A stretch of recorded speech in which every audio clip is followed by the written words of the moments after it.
Assalamualaikum warahmatullahi wabarakatuh. Selamat sore menjelang malam seluruh peserta ziarah aulia TPQ dan Majelis Taklim Al-Muhibbin Tambak Beras Jombang yang dirahmati Allah Subhanahu wa taala. Alhamdulillah wa syukurillah, saat ini kita akan menuju makom Sayyid Arif Abdurrahim yang terletak di Desa Segoropuro, Kecamatan Rejoso, Kabupaten Pasuruan. Sayyid Arif Abdurrahim lahir di kota Cirebon. Beliau merupakan putra kedua dari pasangan Sayyid Abdurrahman dengan Syarifah Khotijah yang tadi siang alhamdulillah kita sudah berziarah di makom beliau. Beliau ini adalah adik kandung dari Sayyid Sulaiman yang makomnya berada di Mojo Agung, Jombang, Jawa Timur. Beliau memiliki dua saudara, yaitu Sayyid Sulaiman terkenal sebagai pendiri Pondok Pesantren Sidogiri dan Sayyid Abdul Karim. Dalam menempuh pendidikannya, pertama Sayyid Arif kecil dididik langsung oleh Sayyid Abdurrahman, yaitu ayahnya sendiri. Kedua, menginjak dewasa, beliau juga menimba ilmu dan dididik langsung oleh Sunan Gunung Jati, yaitu kakek beliau sendiri. Kemudian ketiga, beliau menimba ilmu kepada Mbah Soleh Semendi, yaitu paman beliau dari ibu yang makomnya juga sudah kita ziarahi bersama.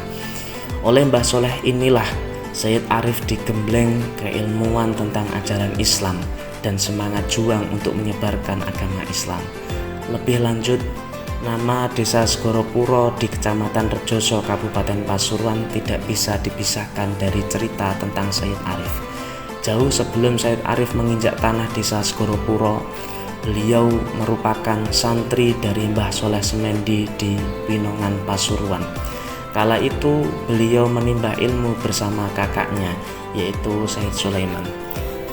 Keduanya, Sayyid Arif dan Sayyid Sulaiman, merupakan pribadi yang sangat santun dan terkenal sangat alim sejak beliau berdua nyantri. Karena kealiman dan kesantunannya, Mbah Soleh mengistimewakan beliau berdua. Penyikapan ini tentu tidak bisa dilepaskan dari faktor atau penyebab yang melatar belakanginya.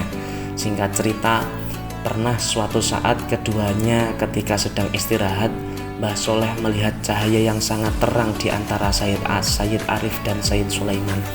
Melihat hal itu, Mbah Soleh kemudian memberikan tanda dengan membuat ikatan atau bundelan di baju Sayyid Arif dan Sayyid Sulaiman.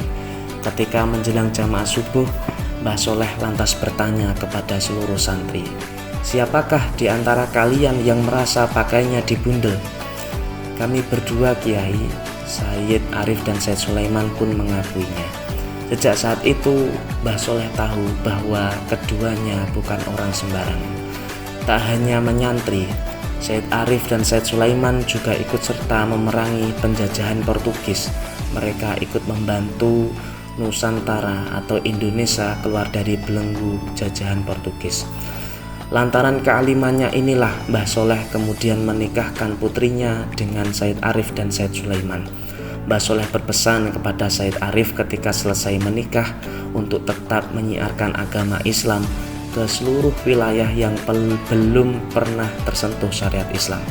Atas dasar dawuh dari Mbah Soleh inilah Sayyid Arif memutuskan untuk berdakwah ke Desa Segoropuro, sedangkan kakaknya Sayyid Sulaiman pergi ke keraton yang kemudian mendirikan Pondok Pesantren Sidogiri. Sesampainya Sayyid Arif ke wilayah pesisir tersebut, ternyata desa tersebut terdapat banyak sekali pohon-pohon tua. Akan tetapi dengan sangat mudahnya beliau mencabut satu persatu pohon tua tersebut. Sembari membersihkan lingkungan, Sayyid Arif juga mendirikan sebuah padepokan. Begitu padepokan berdiri, satu persatu warga berduyun-duyun datang ke padepokan untuk menimba ilmu kepada beliau.